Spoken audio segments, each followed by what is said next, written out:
Welcome back, folks. Episode 4. Yeah.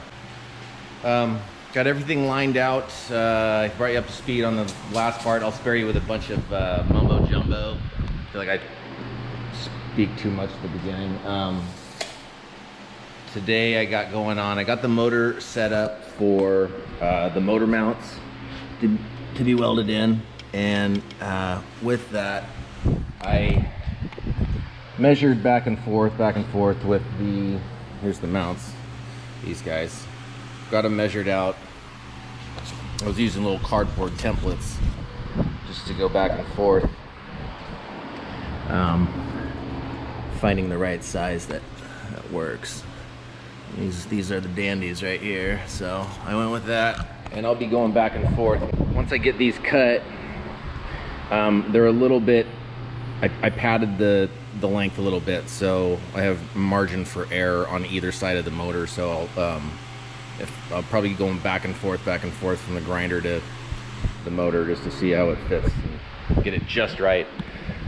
I got the motor and trans set almost exactly where I want it. I don't have the cross member set in, which is I'm gonna go just on the inside of here and go 16 out, and then come back over. Here is my marker for where the manual master cylinder is going to be, and so measurements about 8 and change inches coming out. So this is, I think, like 10 or so from this here to here, but got a little issue with the brake pedal. Here's the brake pedal. It's not going to go down that far, obviously, but I got to figure out how I can get it around the exhaust. And what I'm going to do is worry about that later. So I'm going to go ahead and just fabricate these brackets here, and then get those welded in. So at least I got a place for this damn elephant is a lot. It's so much. I'd rather just have get the mounts, get it all dialed in, and then I can really start fine-tuning everything on the chassis, and just go from there. Anyway, let's get after it.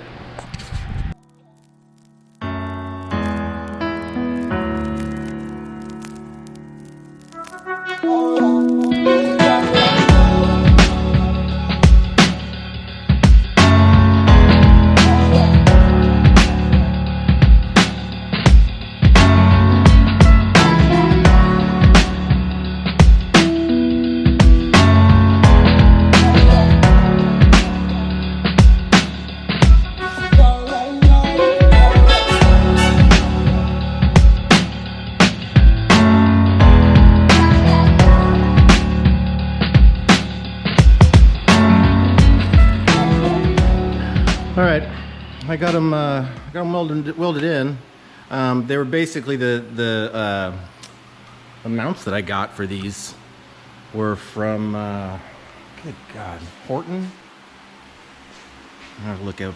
I keep saying I'm gonna tell you guys that I'm gonna tell you who fabricated these, but I keep forgetting. Anyway, they were just the 2 tabs, and they give you an extra amount long enough that you can calculate how short you need to cut them. This was just overkill. I just extra support. Same thing on the other side. Not too bad. Gotta figure out what to do with this guy. I don't really know. I really hate to put a master cylinder on the firewall just because I kind of want to just have the motor underneath the hood. But we'll get to that. I might end up doing some sort of weird thing with the pedal, bend it so it can go around the header's exit. We'll come to that when we get there. But one less thing to do, the motor mounts, and on to the cross members.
Okay guys, I got the cross member all final welded in, finished up, and I got the motor installed, or I got the motor in, it's locked in, but it's not locked in to the cross member just yet. So I got these all welded all the way around, and what I did to find out, I took the original mount off. So this is from the motor is from a 2017 Challenger, and this is the mount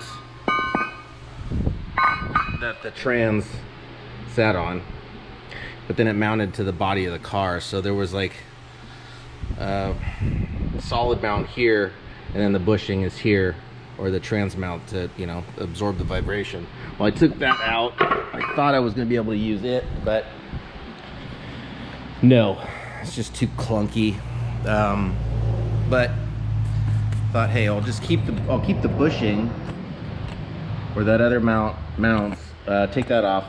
Measured this out. It's resting on the blocks as high as I want it, to keep it from, let's see, the outside of the frame.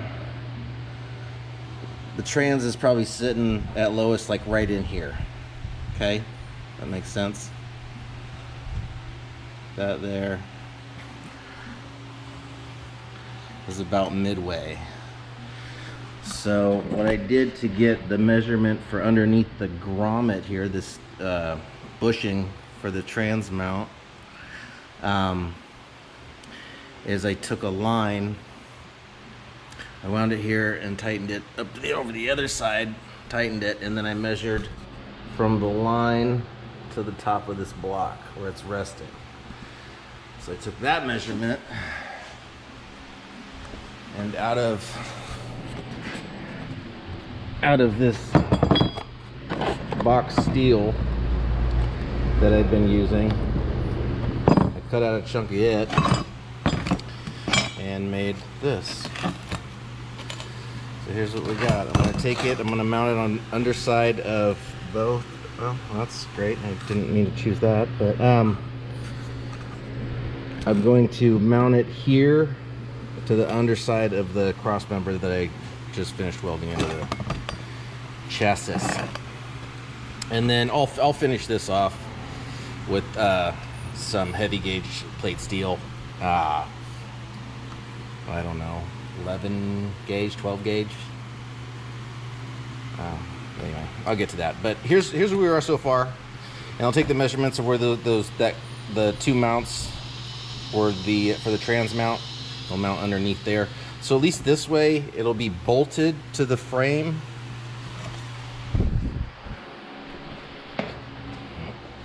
I'll have it bolted to the frame as such here, so I can, if for whatever reason I need to service this thing, I can do so. You know, it's rebuilt, but you never know. You know, I don't want to put it in there permanently and then be like, oh shit, I gotta take it out like an idiot. Like stupid Ford pickups where you gotta take the whole cab off to take the motor out.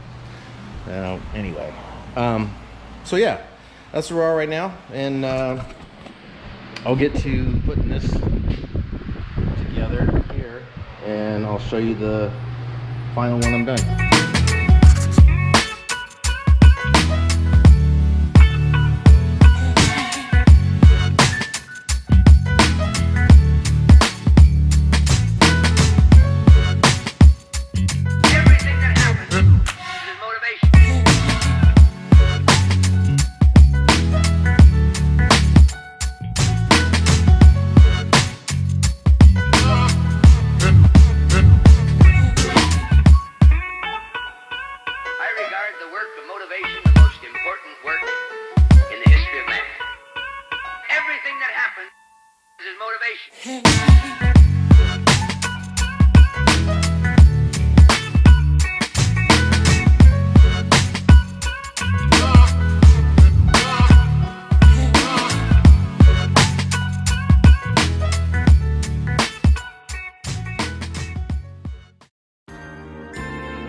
So here's what I came up with is for the cross member. Just kind of duplicating the 2-inch box steel that I already have, and just, you saw the before, just kind of notched this out, did a couple bends, knock that in. I'm gonna draw out some holes here, and then pilot it into the, well, let me show you. I'm gonna anchor them in. They'll go underneath. So I'll have this here underneath, and I'll bracket it to here. I'll pilot a hole at the top with a nut welded in to the top portion, and then that way you can get rid of the cross member if you ever have to service the motor. And then too, I'll still have the same bushing. You can kind of see down in there, right in here. And I'll make a template as to those drilled out holes, and just make a template off of those holes from the original bracket that I went off of. So next round. All right, here we go.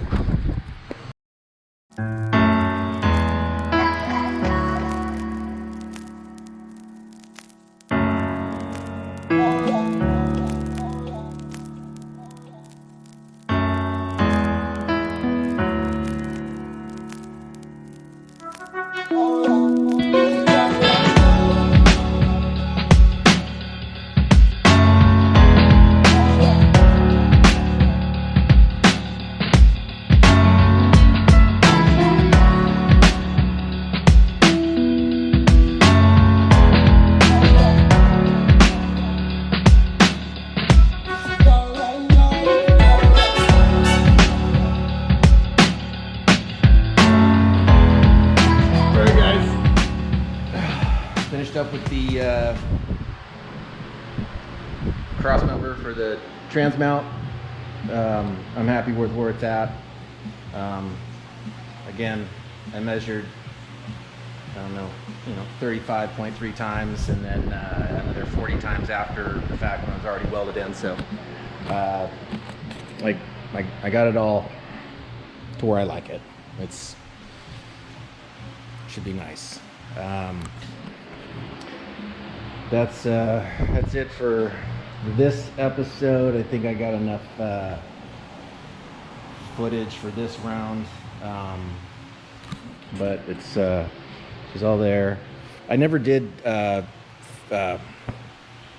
fill you guys in on me getting the panhard bar in, but that is in. Everything's pretty well dialed. I just got to do. I think the next move is figuring out this and how to angle it up to get rid of it being in the way for the exhaust, but not a worry. And then I've got in the next episode I'll be working on getting the steering linkage. I'm using 87 through 92 Chevy Cavalier center steer rack and pinion, but it seems to be like chicken's teeth to try and find these things, so I'll be on the hunt for those. As far as everything else, that's pretty much what I wanted to cover for this episode. I did tell you guys Paul Horton welder series. Those were the mounts that I got, and for the, what else did I get?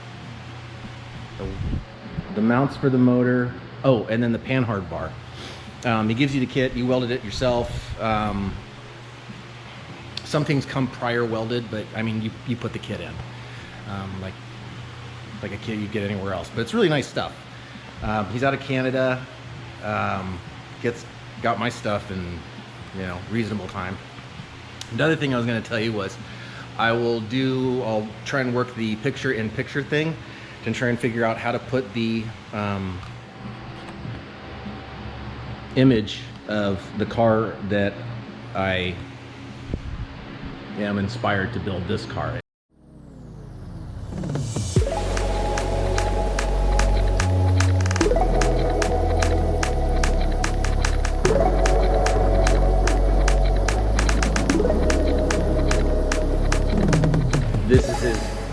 This is his line. This is his brand. Let's see if I can get it right.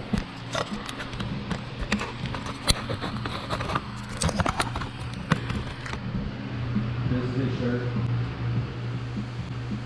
Nosed and decked. check him out. He's got a line of apparel. Good dude. Wade, appreciate your influence, I guess, or your inspiration, we'll say that much. The car that I've shown you, I'm not going blue. I have a different, you know, palette of colors altogether, but that's basically kind of where I got my inspiration from. And again, really just a nice clean car. And check out his brand, Nosed and Decked. He's got a line of apparel that, you know, go show him some support and follow his page. Nosed and Decked on Instagram. Check him out. And then if you're into customs, he's got plenty of reference. Thanks for the inspiration, Wade. Appreciate you. I think that's about it for now until I get to you guys on the next round. I appreciate you guys following. It means a lot to me. Again, I never thought I'd be doing this, but it's becoming a lot of fun. I'm enjoying it. Outside of working in this scorched earth, one day I'll probably get a mini split so these fans can just help push cool air rather than warm breath. Anyway, appreciate you guys all. Like, comment, subscribe, do whatever you got to do to get on it, and so you can watch me finish up this build. We're getting close to putting the body on, guys, so tune in. Appreciate it. Thanks.